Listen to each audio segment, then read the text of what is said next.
사무엘상 10장 17절에서 24절까지의 말씀입니다.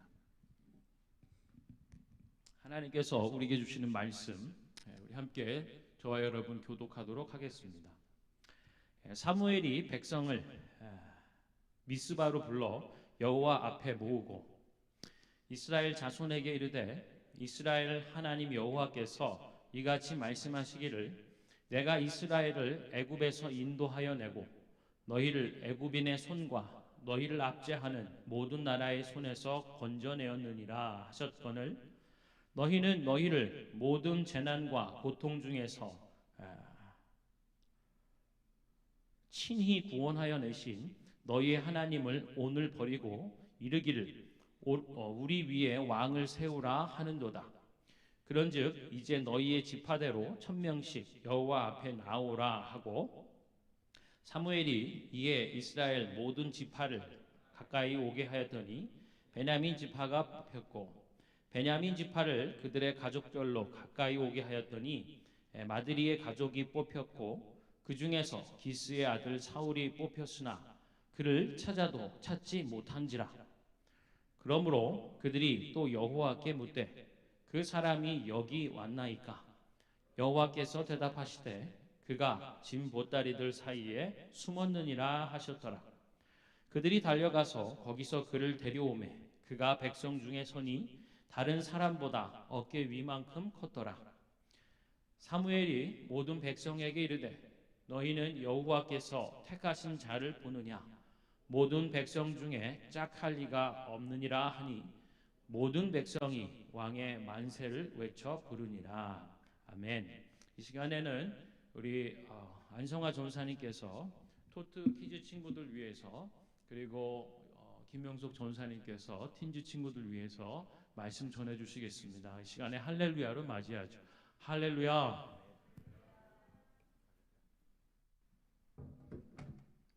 Hallelujah. Hello, everyone. Show me the twinkle star. Perfect, perfect. Hello. Okay, so today's sermon's title is Only God is Perfect.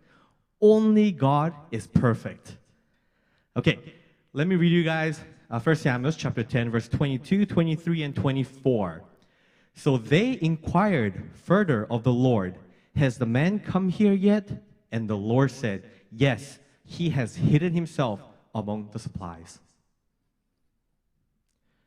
They ran and brought him out as he stood among the people. He was a head taller than any of the others. Samuel said to all the people, do you see the man the Lord has chosen? There's no one like him among all the people. Then the people shouted, long live the king. Okay, so last week we talked about how important it is for us to put God first. God first, and then everything else follows. To continue on, we're going to talk about that God that we put first and how perfect He is. So today's story talks about Israelites looking for a king. They said, we want a king to lead us, lead His people. Israelites knew that God was the one that led them out of Egypt. They knew that God was the one that kept them safe in the desert. But they still said, we want a king. So Samuel went to God and said, God, what do I do?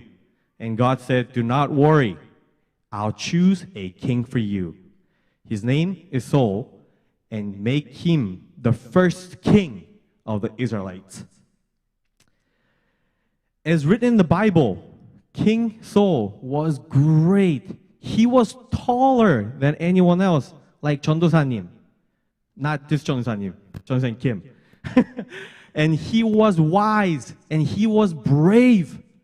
And he has won a lot of battles in the name of the Lord and name of God.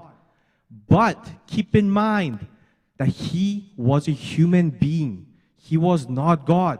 Even though God chose him, he was human just like us.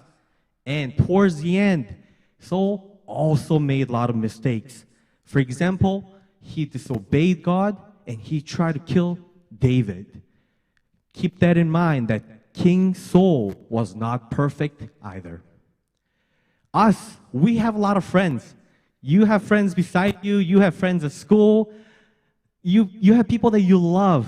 And later on, or to parents, you have somebody that you love, your wife and your husband. They seem perfect during the good times.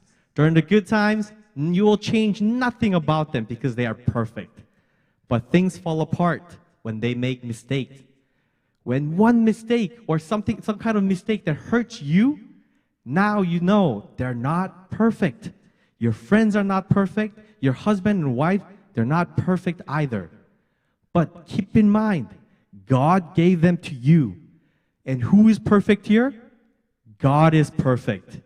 And when God gave you something, you do not just say, you made mistake, so I'm not going to hang out with you anymore. You made mistake, so get out of my house. No, you don't do that. You kneel down and say, God, I am hurt by the person that you allowed me to be with. But God, I pray that they made a mistake, but give me heart to forgive them because you are perfect and you have plans with people around me. But most important thing happens on the next slide. It happens with you. When you are successful, when you are going through a good time, you're like, I am perfect. I am worthy. I am praising God because I am worthy. But things fall apart again when you fail. When we fail and we don't believe in God, we fail completely. We fall down and we say, I am not worthy. I shouldn't pray. I shouldn't come to church because I am not worthy. But focus today that we're not worthy. We're not perfect, but God is. And with God, we are able to forgive. And with God, we are able to stand again. Look at Saul. He failed too, and God chose him. We came here to the earth because God chose us. We're not perfect, but God is. And it is easier for us to surrender to God when we know we're not perfect. When we know that only God is perfect, it is easier for us to say, God, please do everything for me. I surrender my life to you.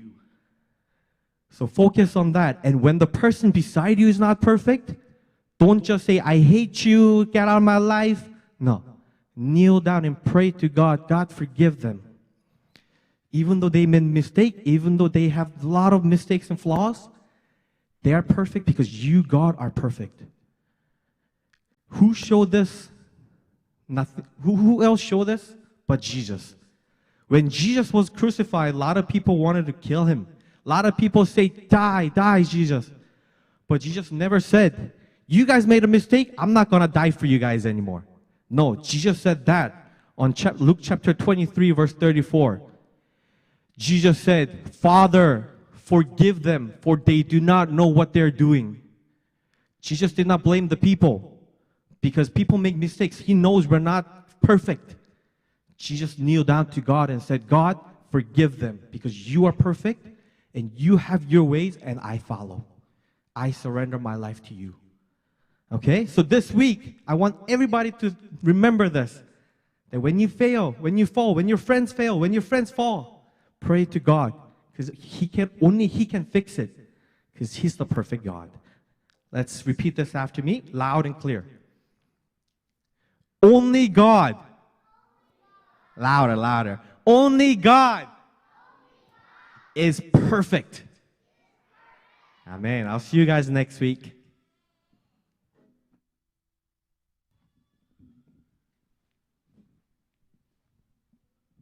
Hallelujah. When my children want something, they have different ways to show it. And one of the ways they do is to say, all my friends have it. Why can't we have it? I'm sure you've heard that before too.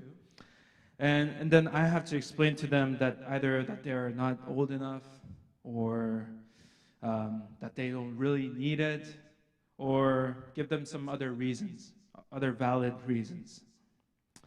In our passage today, Samuel was the last judge. Remember the book of Judges? There were a lot of judges in the book of Judges. And Samuel was the last judge who led the people of Israelites, who was also a priest. But as he grew older and his sons were not like Samuel, the Israelites demanded for a king, as the nations around them already had kings. Kind of like my children. Everyone else has kings. Why not us? Why not us? And until this point, Israel never had a king. Physical, human king. And it seems fair to them to be asking for a king, but in fact, it wasn't. They already had a king. They already had a king, God, who brought them out of Egypt, who protected them against nations.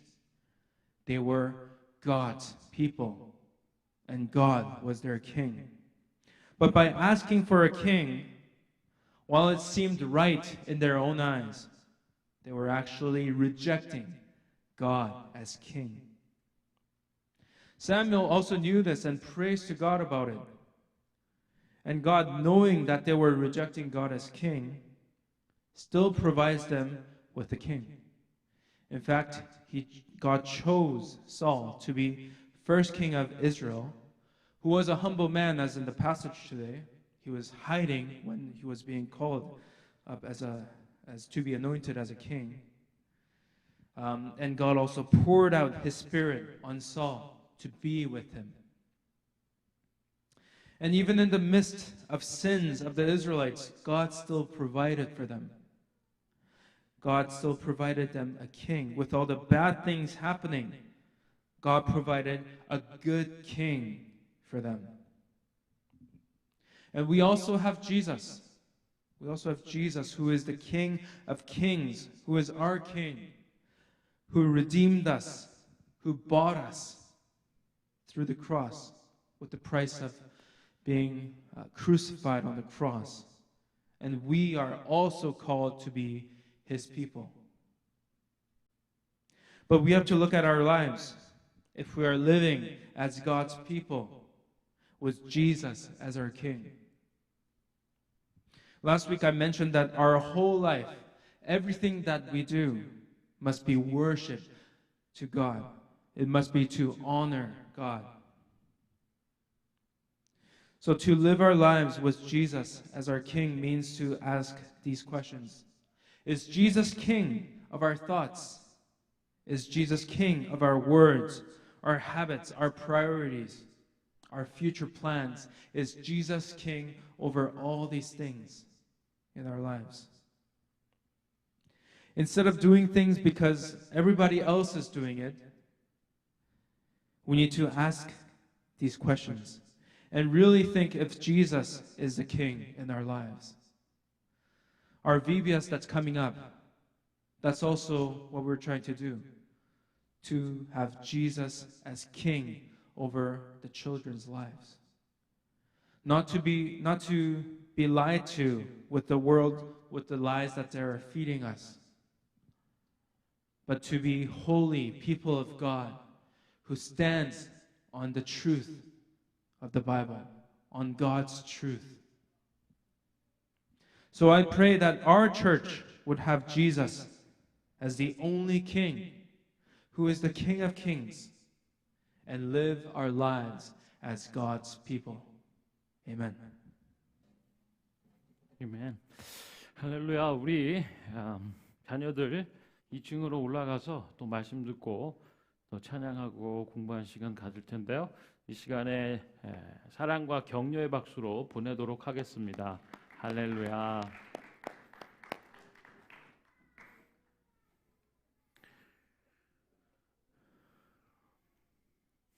네, 오늘 우리 나눌 말씀의 제목은 버림받은 우리 왕입니다. 우리 한번 따라해 볼까요? 버림받은 우리 왕. 네. 제목이 좀 싸하다 해야 되나요? 좀 슬프죠? 버림받은 우리 왕이라고 하는 건데요. 여러분 이제 날씨가 좀 많이 좋아지고 또 많이 더워지는 것 같아요. 그래서 해도 좀 길어지는 것 같습니다. 그래서 어저께도 보니까 늦은 시간인데도 그래도 좀 이렇게 환한 것 같은. 그래서 저희 어릴 때 이렇게 보면 밤늦게까지 어둑어둑해질 때까지 놀던 일이 생각이 납니다. 여러분 구슬치기 같은 거 좀 해보셨나요? 뭐 딱지치기나 구슬치기 같은 거 보면 이렇게 구슬을 잘 치는 아이들이 있어요. 그래서 이렇게 보면 주머니에 이렇게 울룩불룩하게 구슬 같은 거 막 이렇게 넣고 이렇게 다니는 애들이 있잖아요. 할렐루야. 참 부럽죠. 그래서 이제 그런 특출한 재능이 있는 애들 말고 보편의 애들은 그냥 구슬을 이렇게 열심히 칩니다. 근데 어느 날 봤더니 일반 그 크기의 구슬 말고 왕구슬이 있더라고요. 다당. 얼마나 이게 큰지. 그래서 보통 이제 애들이 열심히 이렇게 구슬을 쳐서 모아가지고 왕구슬을 막 이렇게 가지고 다니는 애들한테 이제 좀 바꾸자고. 그래서 이제 얘는 왕구슬이니까 보통 구슬 한 5개는 줘야 되는 거죠. 왜냐? 왕구슬이니까.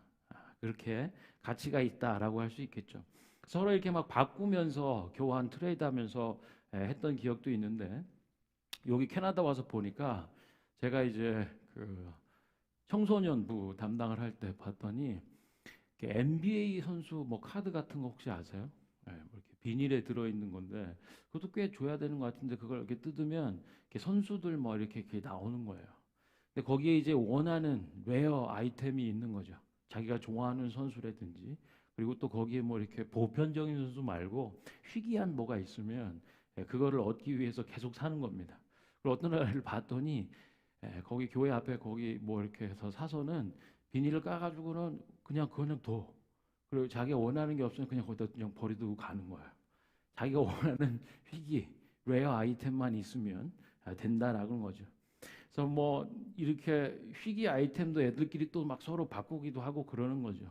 근데 진짜 좋아하는 거나 진짜 희귀한 부분은 웬만한 희귀한 거 몇 개 갖고 뭐 이렇게 해야 이제 계약이 성사가 되는 맞교환이 되는 뭐 그런 것도 있죠.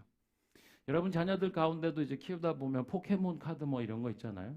그런 거 보면 어떤 형이 이제 다 커서 이거 안 갖고 논댄다 그래가지고 받으면 애들이 너무 좋아하죠.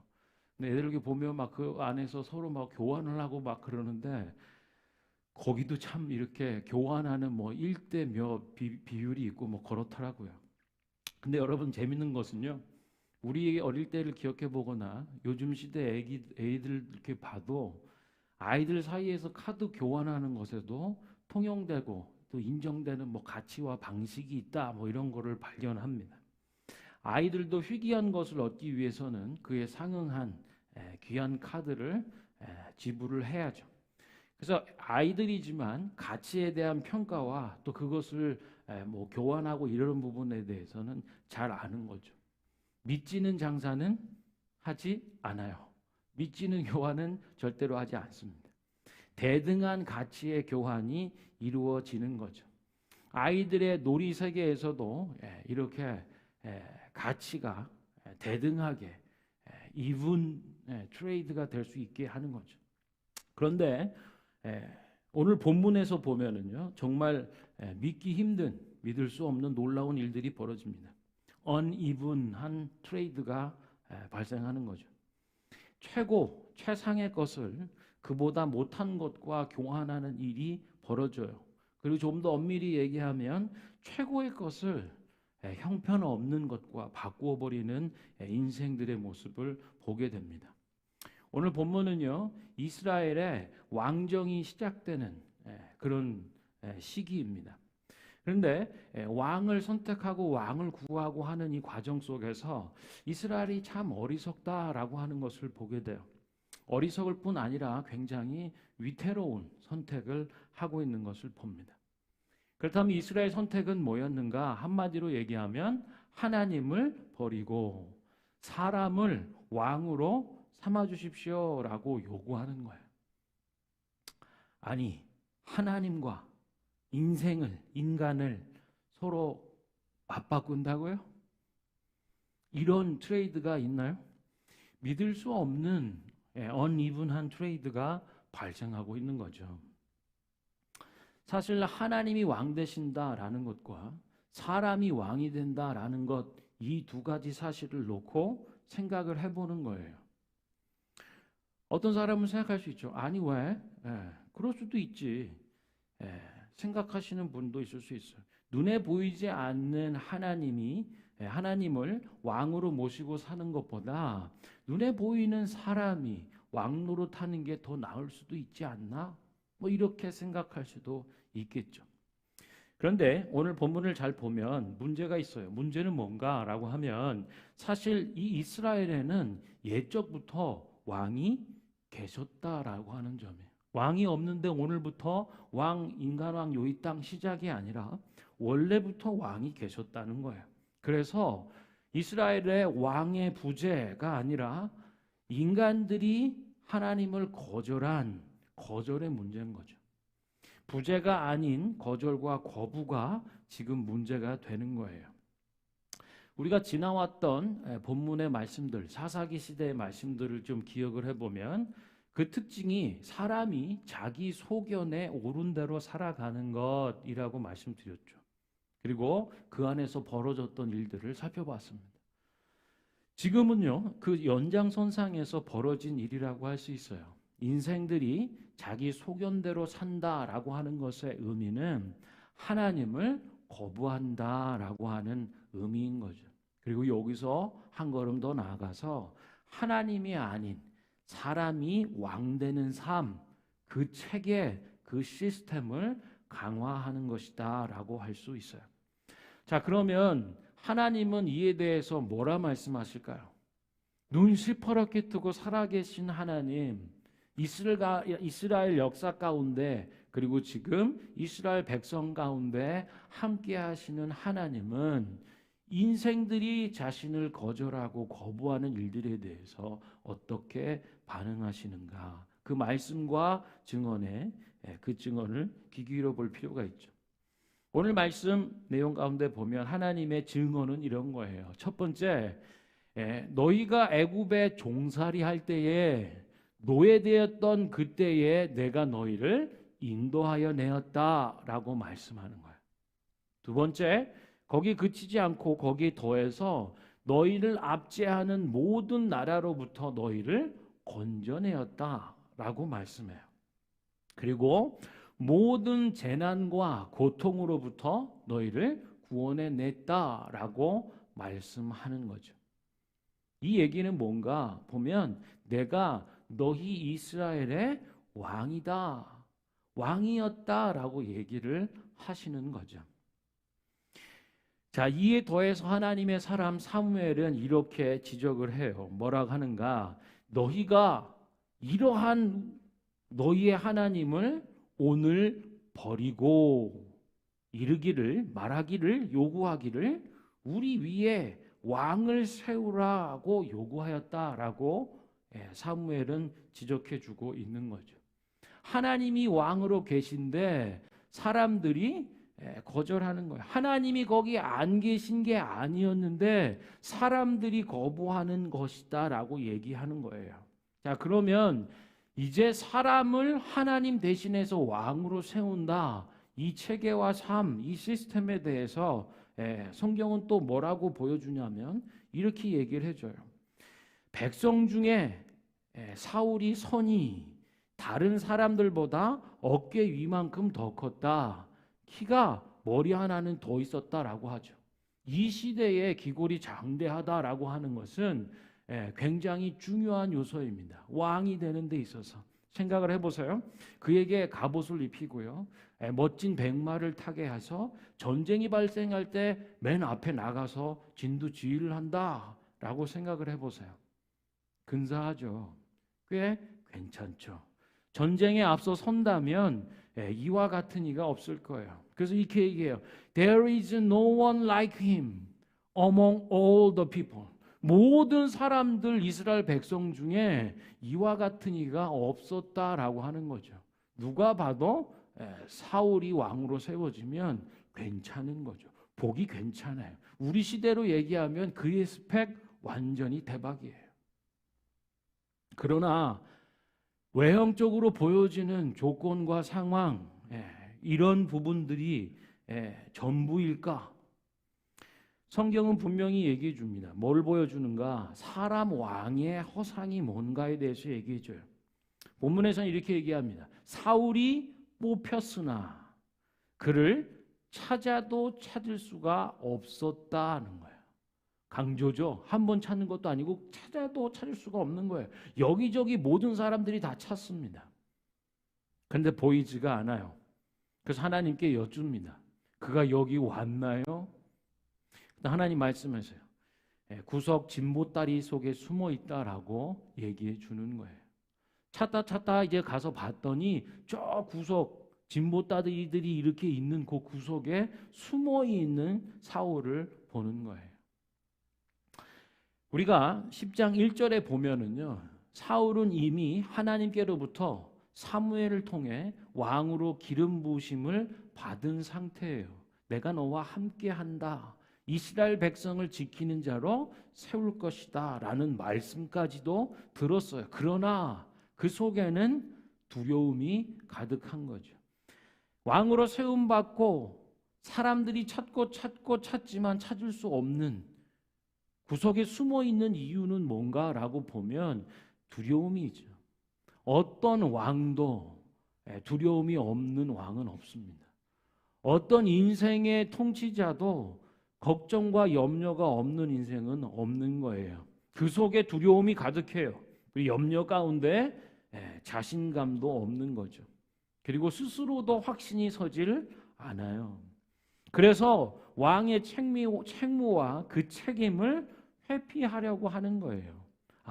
인생 왕의 허상이 뭔가 외형적으로 보여주기에는 근사할지 몰라도 그 속에는 이렇게 두려움과 염려뿐인 것이다. 자신감이 없고 스스로 확신이 서지 않고 그래서 왕의 책임을 회피하는 것이라고 하는 거예요. 그래서 숨습니다. 하나님과 백성들의 부르심, 왕으로 세워지는 이 일 앞에 비겁한 모습이에요. 나중에 보면 이 사울을 향해서 불량한 사람들이 저가 그 일을 할 수 있겠나라고 얘기할 때도 그냥 못 들은 척하고 마는 비겁할 뿐 아니라 비굴한 모습을 보는 거죠. 한마디로 불안정하고 그를 믿을 수가 없다라고 하는 거예요. 자, 하나님의 왕되심과 사람의 왕됨의 이 두 가지를 아주 명확하게 보여주고 있어요. 자, 그런데도 인생들은 왜 그러는 걸까요? 하나님을 거부하고 사람 왕을 요구하는 이유는 뭐냐 말이죠. 하나님께서 이스라엘을 돌아보시지 않는 것도 아니고 그들의 역사 가운데 계속해서 왕으로 계시며 애굽의 종살이와 노예됨으로부터 건져주고 모든 압제로부터 건져내주고 모든 재난과 고통으로부터 구원해주는 이 왕 되신 하나님을 거절하고 믿을 수 없는 인생, 어떤 인생 털어봐도 다 거기서 거기인 인생이 왕 되는 걸 왜 이렇게 구하고 집착하냐고요. 왜 하나님을 버리고 사람을 세워서 의지하려고 할까? 이에 대해서요, 예레미야서에서 2장 13절에서 이런 말씀을 해줍니다. 내 백성이 두 가지 악을 행하였는데 곧 그들이 생수의 근원된을 나를 버린 것과 스스로 웅덩이를 판 것인데 그것은 그 물을 가두어두지 못한 터질 웅덩이다라고 하는 거예요. 인생들이 하나님 앞에 악을 행한다라고 하는 거예요. 여러분 보세요. 생수의 근원은 뭘까요? 물이 계속 나오는 거예요. 물의 근원입니다. 마르지 않고 여기로부터 생명의 근원이 되는 물이 나오는 거예요. 이걸 생수의 근원이라 하죠. 하나님은 이스라엘에게 생수의 근원과도 같다라고 말씀해요. 그런데 이스라엘 백성은 이 근원된 물, 여기로부터 흘러와서 담겨있을 웅덩이를 판다는 거예요. 얼마나 어리석은 일입니까? 생수의 근원을 모시는 것이 아니라 거기부터 흘러나오는 물에서 뭔가를 모아놓기 위해서 웅덩이를 파는 짓을 하는데 이 웅덩이는 터진 웅덩이라 그 물을 담을 수 없는 웅덩이라는 거예요. 우리 인생을 얼마나 적실하게 아주 잘 보여줍니까? 적나라하게. 우리가 하나님 왕 되심을 놓아버릴 때 우리는 그냥 터진 웅덩이만 파는 거예요. 파서 그 물이 고여 있을 수만 있다면 필요한 때에 그 물을 먹고 해결하고 그 물을 사용하여 뭔가를 생명을 일구는 일을 할 수 있다면 몰라요. 그런데 그렇지도 못하다는 거예요. 그런데 우리가 봐도 그래요. 우리 인생이 경영하는 인간의 삶이 얼마나 터진 웅덩이와 같은지를 잘 아는 거죠. 이스라엘 백성, 하나님의 백성이 행한 두 가지 악행, 생수의 근원인 하나님을 버렸고 터진 웅덩이를 파는 일, 물을 가둬두지 못한 터진 웅덩이를 의지하는 일이라고 하는 거예요. 여러분 한번 생각해 보세요. 예전에는 애굽에서 무슨 일을 했냐면 창세기 요셉의 일들을 보면 아주 극심한 가뭄이 오면 그것을 대비하는 일들이나 여러 부분들을 같이 종합적으로 보면요. 애굽에서는 그때부터 나일강을 중심으로 한 관계 수로를 했다라고 하는 거예요. 무슨 말이에요? 내가 원할 때 나의 방식과 내 힘대로 물을 얻어 쓸 수 있다라고 하는 거예요.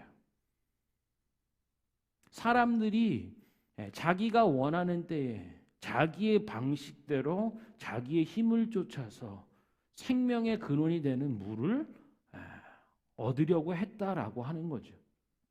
그런데 이게 하나님을 모르는 거절한 애굽의 삶의 방식이라고 한다면 이스라엘 하나님 백성들의 삶은 뭡니까? 이른 비와 늦은 비라고 하는 거예요. 들어보셨죠? 이른 비는요, 파종할 때, 그러니까 9월이나 10월 중에 내리는 비를 얘기하는 거예요. 파종할 때 비가 와야 합니다. 심어놓고 오지 않으면 바짝 말라 죽겠죠. 그리고 이른 비와 함께 늦은 비가 한 번 더 와야 돼요. 추수를 앞에 두고 비가 한 번 쫙 와줘야 쭉 자라는 거죠. 그래서 이스라엘은 이 이른 비와 늦은 비, 자기 인생의 경영에서 시작될 때 필요한 그때의 이른 비와 열매 맺고 결실하기 위한 마무리되는 그때에 주는 하나님의 비가 필요한 거예요. 그래서 이스라엘 백성은 이른 비와 늦은 비를 바라보고 기대했어요. 기다렸어요. 하나님이 오셔서 하나님이 주셔야만 되는 하나님의 비를 기다렸다라고 하는 거예요. 근데 여러분, 이게 어떤 삶일까요? 힘들죠. 내가 만약에 물을 경영할 수 있다면 관계 수로나 물을 막아서 터진 웅덩이로 물이 필요한 때를 가서 물을 대서 얻을 수 있는 이 방식을 만들 수 있다면 늦은 비와 이른 비를 기다릴 필요가 없겠죠. 그래서 사람들이 물을 파는 거예요. 얘기한 생수의 근원인 나를 버린 것과 스스로 웅덩이를 파는 일들을 하는 이유가 여기 있는 거죠. 비즈니스를 놓고 한번 생각해 보십시오. 하나님의 때를 기다려야 한다라고 하는 거 힘든 거죠. 눈에 보이지 않는데요. 눈에 보이지 않는 하나님이 왕 되신다, 통치하고 다스린다는 삶이 쉽지 않은 거죠. 당장 지금 돈이 필요한 부분에 돈을 갖다가 대야 되는 부분들이 있을 수도 있겠죠. 오픈해야 되는 일들도 있을 수 있겠죠. 비즈니스를 이루기 위해서 바이오하고 만나야 되는 뭔가 계약을 체결해야 되는 일들도 있겠죠. 뿐만 아니라 가정의 일들도 그렇지 않겠습니까? 사람의 마음과 사람의 관계가 그냥 빨리 내 계획과 내 시기와 내 뜻과 내 힘으로 될 수 있다면 사람들은 그런 걸 원하죠. 그러나 하나님은 하나님의 이른 비와 늦은 비를 내리는 때를 정하시는 거예요. 그리고 그 기다리는 하나님의 이른 비와 늦은 비를 하나님의 때를 하나님의 비를 기다리는 시간은 무의미한 시간이 아닙니다. 그저 괴로운 시간도 아니에요. 하나님의 때와 하나님의 시기는 하나님의 이유와 목적이 있는 줄 믿으시기를 바랍니다. 그런데 그거 귀찮고 힘든 일이에요. 이른 비와 늦은 비 기다리는 것도 언제 올지도 잘 모르겠고 보이지도 않는 일들보다는 당장 조그마더라도 웅덩이를 파서 내가 내 웅덩이에 내 시기와 내 뜻과 내 힘대로 쓸 수 있는 그걸 원하는 거죠. 이걸 성경에서는 지금 뭐라 얘기하나요? 자기 소견에 옳은 대로 살고 싶은 거예요. 하나님의 왕으로 계시고 이른비와 늦은비뿐 아니라 모든 고통과 재난으로부터 노예됨과 그 결박됨으로부터 자유케 하고 건져내 주는 이 왕이 계심에도 그거 싫다는 거죠. 당장 눈에 보일 수 있는 그것들로 얘기하고 살고 싶다라고 하는 거예요. 하나님께서 비를 내려주셔야만 하는 이 구조. 내가 아닌 하나님을 주인으로 왕으로 모시고 사는 삶이라고 하는 겁니다. 아까 우리 마지막 찬양에 고백했던 거 있죠. 진정한 행복이 무엇인가에 대해서 세상이 생각하고 바라보는 거하고는 많이 다른 가사의 고백 아닙니까? 하나님을 왕으로 모시고 살아간다는 삶, 때로는 갑갑하고 때로는 불리해 보이고 때로는 억울해도 이른 비와 늦은 비를 내려주시는 하나님을 왕으로 모시고 그 시간을 버텨내며 살아가는, 그래서 정말 하나님만 왕으로 모시고 만족하여 기다릴 수 있는 믿음과 인생으로 세워지는 것을 보는 거예요. 그래서 내가 주인 된 삶을 살 건가, 하나님이 주인 되시는 삶을 살 건가, 내가 왕이 되어 내 인생을 책임지고 경영할 것인가, 아니면 하나님이 왕이 되셔서 책임지시고 건져내시고 인도해 주시고 구원해내는 삶을 살 것인가 라고 하는 거죠. 여러분, 하나님은요, 거절하는 인생들, 거부하는 인생들을 향하여 어떻게 대해 주시는지 우리가 계속 보게 됩니다. 여기까지 보면요, 그 시대의 문제만이 아니구나라고 하는 생각을 하실 거예요. 내가 내 주인, 내 왕이 되어 내 삶을 경영하고 통치할 건가, 아니면 하나님께 내 인생의 왕좌를 내어드릴 것인가, 이 문제라는 거죠. 이렇게 되면 옛날 그 시절에 그때의 이야기로만 끝나는 것이 아니라 오늘을 살고 있는 나의 사업, 내 직장, 우리 가정, 우리 다음 세대 자녀, 이 일들 가운데 이른 비와 늦은 비를 기다린다는 것, 그 의미가 무엇인가를 보게 되는 거죠. 더 얘기하자면 우리가 우리 인생에 대해서 인생을 사실 많이 망가뜨려 놨습니다. 여러분, 우리 아이가 달라졌어요 이런 거 있잖아요. 거기 가보면 결국 진리의 명대사가 뭐죠? 다 엄마나 아빠 책임이라는 거잖아요. 나쁜 아이, 틀린 아이, 가슴에 상처나 아픈 아이 원래 없다는 거잖아요. 그런 부분들을 우리가 보는 거잖아요. 뒤집어 얘기하면 뭡니까? 그냥 내 뜻대로, 내 방식대로, 소견에 오른 대로 그렇게 인생 살았는데 어려워지고 힘들어지고 깨지고 병든 일들만 남았다라고 하는 거잖아요. 다 대동소이하지 않겠습니까? 하나님을 거절하는 것, 하나님을 거부하는 것, 내 소견에 오른 대로 살고자 하는 것, 그리고 그 삶을 더 공교히 체계화시키고 시스템으로 갖추고 이게 사람 왕을 내어달라 요구하는 일과 다르지 않다는 거예요. 그리고 성경이 얘기해 주는 바 하나님이 왕이 되어 통치하는 삶과 인생이 왕이 되어 살아가는 그 삶을 비교해 볼 때 나는 어떻게 하고 있는가? 우리는 어떻게 하고 있는가? 만약에 우리도 우리 소견에 좋은 대로 내가 원하는 그때의 그 방식과 내 지혜와 능력과 경험으로 이루기 원하는 것을 주장한다면 우리는 하나님 앞에 동일한 얘기를 하는 거죠. 말도 안 되는 선택과 요구를, 지혜롭지 못한 언이분한 트레이드를, 어린아이도 그렇게 하지 않는 일들을 우리가 하고 있다라고 하는 거예요. 자, 이런 인생들 가운데 하나님은 어떻게 하시는가? 정말 하나님은 놀라우신 분입니다. 만약에 저 같았으면요, 그냥 싹 쓸어버리는 거죠. 그만하자 니들. 그러나 하나님 그렇지 않으세요. 뭐라 하시냐? 내 백성을 위로하라고 하세요. 놀랍지 않습니까? 나를 거절하고 나를 거부하는 내가 왕인데 왕이었고 최선을 다해서 왕의 부분으로 인도하고 건져내고 구원해 주는데 이런 배은망덕한 인생들, 난 당신이 싫고 당신의 이른비와 느는 길을 기다리는 것도 너무 불편하고 귀찮아서 내 뜻과 내 방식과 내 시기로 살겠다 얘기하는 인생들을 향해서 하나님이 이렇게 얘기하신다는 거예요. 위로해라, 위로해라. 내 백성을 위로해라.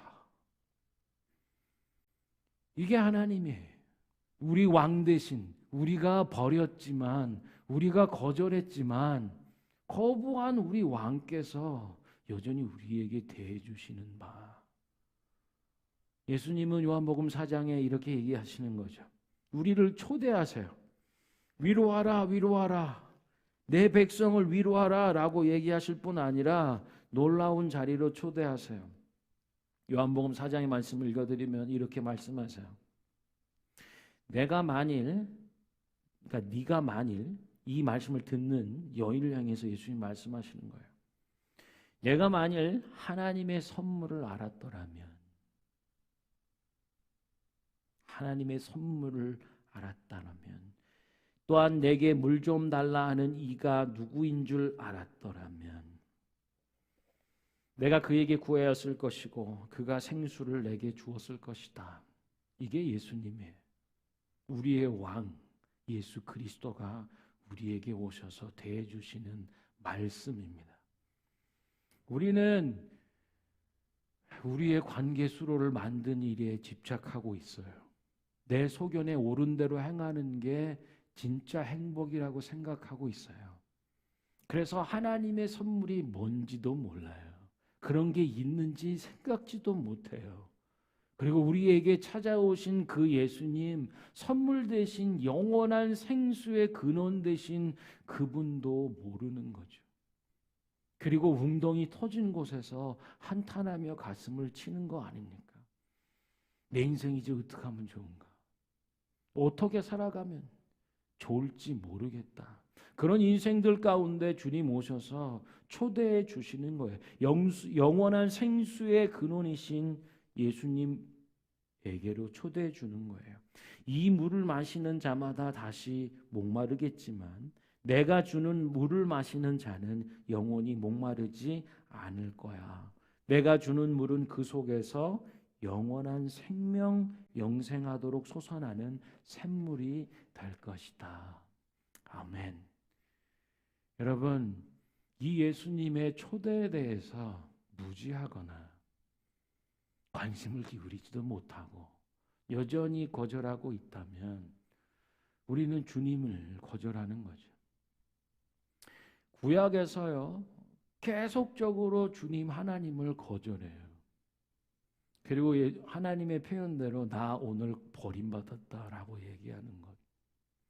버림받은 우리 왕이 계셨는데 신약에 와서 보니까 더 구체적으로 다가오세요. 내 백성 위로할 거라. 영원한 더 이상 목마르지 않는 영원한 생수의 근원이신 그분께로 초대하시는 거죠. 그런데도요, 요한복음 4장을 지나면 무슨 일들이 나타납니까? 영원한 생수의 근원이신 그분을 십자가에 못 박는 거죠. 철저히 버림당하는 거죠. 그런데요, 우리 왕은 어떤 분이신가? 인생들이 버리는 이 죄악마저도 선으로 바꾸시는 분이에요. 사람들이 예수 그리스도 우리의 구원을 이루실 자가 아니야. 이 정치적 상황에서 로마의 압제로부터 우리를 구원해 주실 분이 못 되는 것 같아.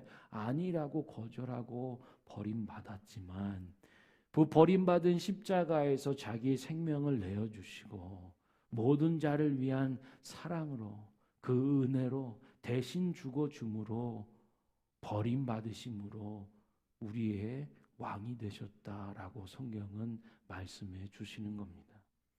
버림받은 우리 왕 예수 그리스도, 버림받으심으로 십자가에 달려 죽으셨고요.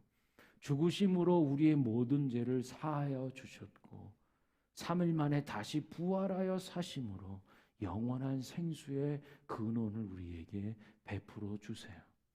우리는 주님을 버리지만 거절하고 거부하는 이 일마저도 은혜와 사랑으로 바꾸어 주시는 거예요. 시편의 기자가 고백하죠. 우리 인생들은 죄를 짓사오나 우리 하나님은 사유하시는 은혜로 우리를 만족해 하신다. 사유하신다는 건 죄를 용서해 주신다는 거예요. 여러분, 버림받은 우리 왕이 우리에게 베풀어 주시는 거는 실패와 좌절과 낙담이 아니에요. 더 이상 어떻게 하지? 이런 자리에 머물러 있도록 두시는 분이 아니에요. 우리에게 오셔서 위로를 베풀어 주시고 터진 웅덩이 붙잡고 부여잡고 어찌할 바 몰라 울고 있는 인생들에게 영원한 생수의 근원을 베풀어 주시는 좋으신 분이에요. 좋으신 하나님, 좋으신 하나님, 참 좋으신 우리 하나님, 얼마나 좋으신 분입니까? 우리의 재앙마저도 하나님의 그 좋으심을 훼손할 수가 없어요. 우리가 버리고 짓밟고 거절해도 하나님은 우리를 위로하시고 그 영원한 그 크고 넓고 깊은 실패함 없는 사랑 안에서 우리는 새 생명을 얻게 된다. 우리 함께 찬양하면서 기도합시다. 이 좋으신 하나님이 얼마나 위대하신 분인가.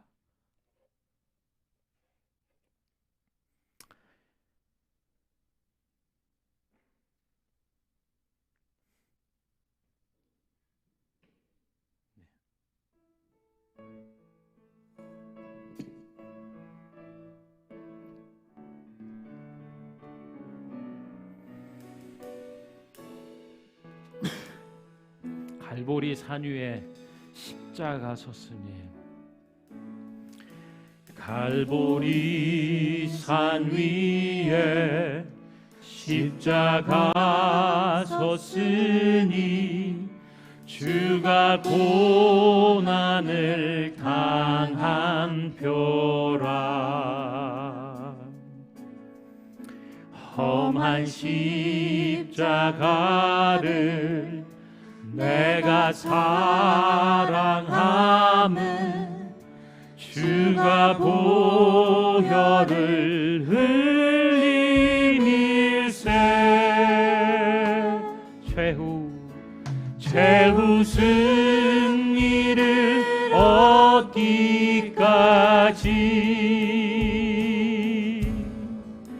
주의 십자가 사랑하리. 빛난 면류관 받기까지 험한 십자가 붙들겠네. 멸시함을 받은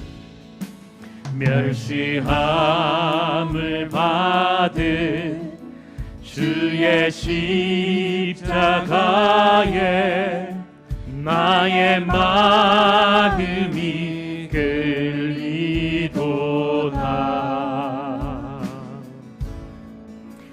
귀한 어린 양이 영광 다 버린 험한 십자가 지셨도다.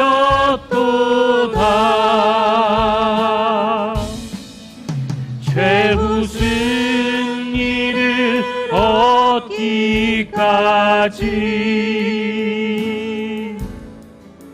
주의 십자가 사랑하리. 빛난 면류관 받기까지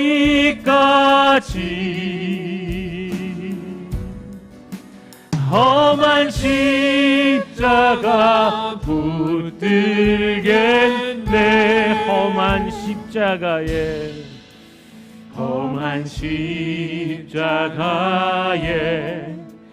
주가 흘린 피 믿는 마음으로 바라보니 나를 용서하고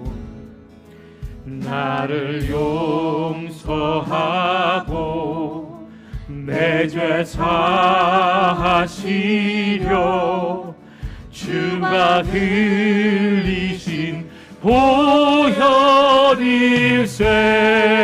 보혈일세 채우신 이를 얻기까지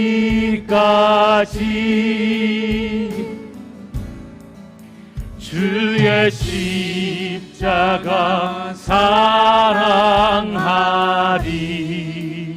빛난 면류관 받기까지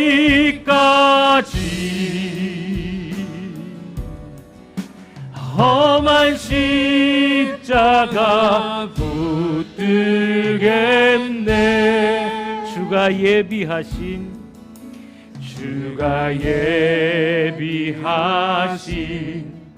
나의 본향 집에 나를 부르실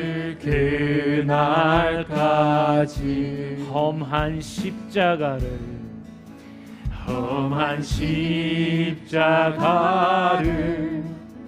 항상 달게 지고 내가 죽도록 충성하리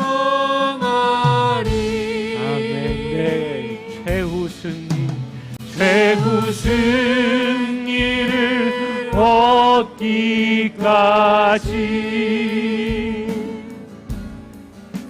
주의 십자가 사랑하리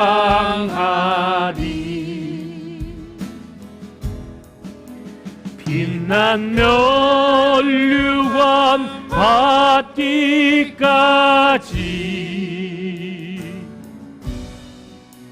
험한 십자가 우리 4절 한 번 더 찬양하시죠. 주가 예비하신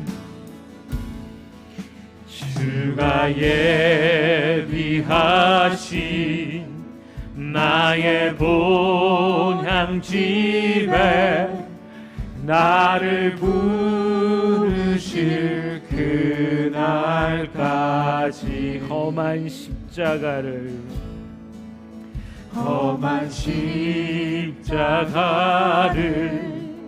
항상 달게 지고 내가 죽도록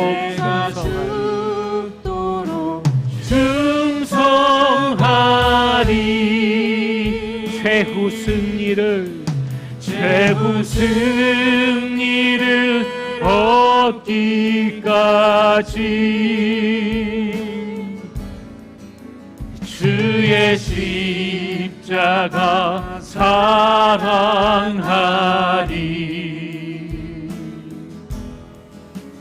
빛난 면류관 받기까지 험한 십자가 붙들겠네 아멘. 사랑하는 성도 여러분, 우리 시간에 한번 기도할 때에 왜 우리 인생들은 그렇게 끊임없이 인간 왕을 구하는지, 우리 왕 예수 그리스도께서 우리를 위하여 베푸신 그 은혜와 사랑이 얼마나 크고 귀하고 값진 것인데 내 소견에 오른 대로 살아가고 내가 내 인생을 경영하듯 왕되는 사는 삶을 살 때 얼마나 많은 문제들이 발생하랬지. 그러면서도 하나님의 이른 비와 늦은 비는 기다리고 싶어 하지 않는 이 완악함, 끊임없이 주님을 거절하고 거부하는 인생들을 살고 있습니다. 우리 시간에 한번 기도할 때는 사랑하는 주님, 우리가 주님을 거절하고 거부하는 자가 아니라 하나님을 버리고 터진 웅덩이를 하는 자들이 아니라 위로하라 위로하라 영원한 생수의 근원된 주님께 초대함 받은 자로 살게 하여 주옵소서. 우리 함께 기도하겠습니다. 예, 주님. 주의 십자가 사랑하리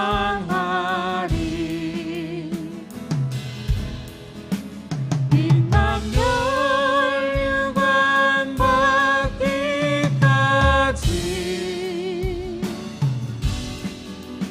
험한 십자가 붙들겠네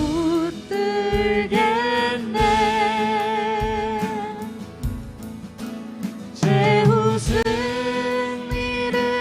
얻기까지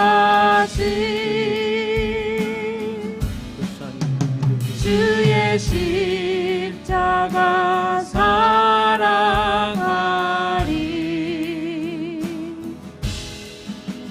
빛난 멸류관 받기까지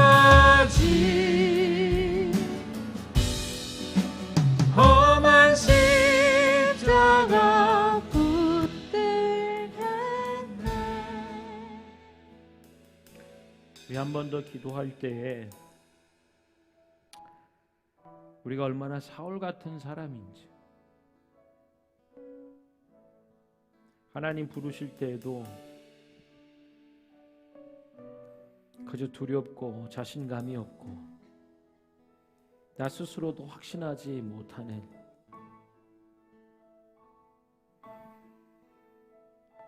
비겁하고 비굴하게 책임을 회피하는 자, 내 스스로도 불안정하고 나도 나를 믿을 수 없는 자인 것을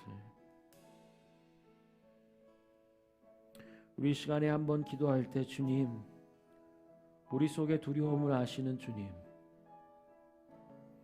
우리 인생의 문제들을 이걸 어떻게 도대체 해결해야 될지 우리 힘과 능력으로 감당할 수 없는, 그래서 그저 책임을 회피하고만 싶은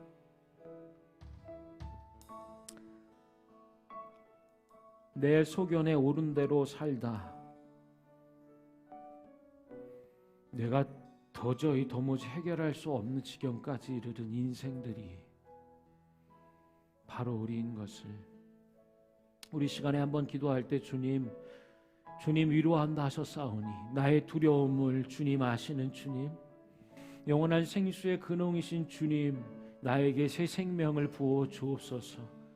실패함 없는 주님의 사랑, 나는 거절하고 나는 넘어지고 나는 주님을 부인하고 버리지만 하나님 한 번도 날 버리신 적 없고 영원한 생수로 나를 새롭게 먹이시고 일으켜 세우실 그 은혜로 오늘 이 시간 예배 자리 가운데 새 일을 행하여 주옵소서. 하나님 내게 생수의 근원을 부어 주옵소서. 근원 되신 주님으로 하나님 새로움을 입는 저희들 되게 하여 주옵소서. 함께 기도하도록 하겠습니다.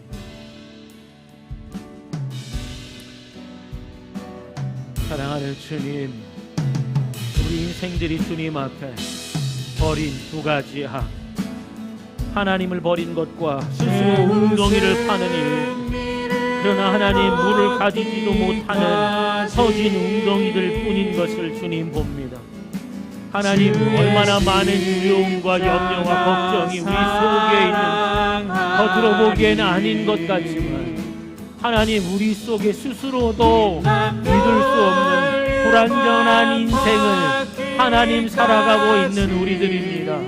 하나님 우리를 불쌍히 여기셔서 하나님을 거절하고 거부하며 하나님을 버리고 터진 웅덩이를 파는 자들 가운데 주님 오셔서 위로하라 위로하라 내 백성을 위로하라 말씀하시고 버림받은 왕으로 십자가에 달려 대신 죽으시는 주님의 은혜와 사랑을 깨닫는 자들이 되게 하여 주옵소서. 예 주님, 생수의 근원 되신 주님, 우리를 향한 하나님의 선물이 무엇인 줄 알았다면 우리가 터진 웅덩이를 붙잡고 이렇게 가슴치며 낭망하진 않을 주님, 우리를 향한 하나님의 영원한 완전하고 온전한 선물 예수 그리스도를 믿음으로 받는 자들 되게 하여 주시옵소서. 이제는 터진 웅덩이를 붙잡고 우는 인생들이 아니라 영원한 생수 되신 예수 그리스도 붙잡고 기쁨의 눈물을 흘리는 자들이 되게 하여 주시옵소서.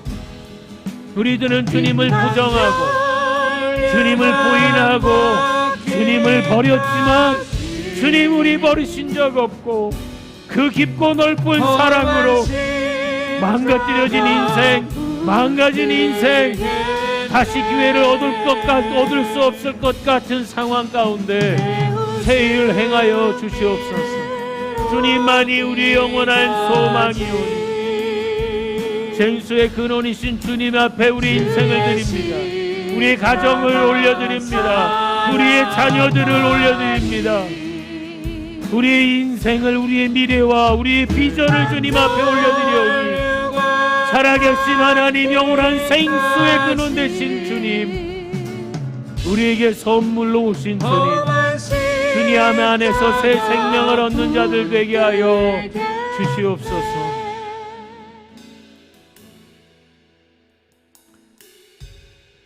내 백성이 두 가지 악을 행하였으니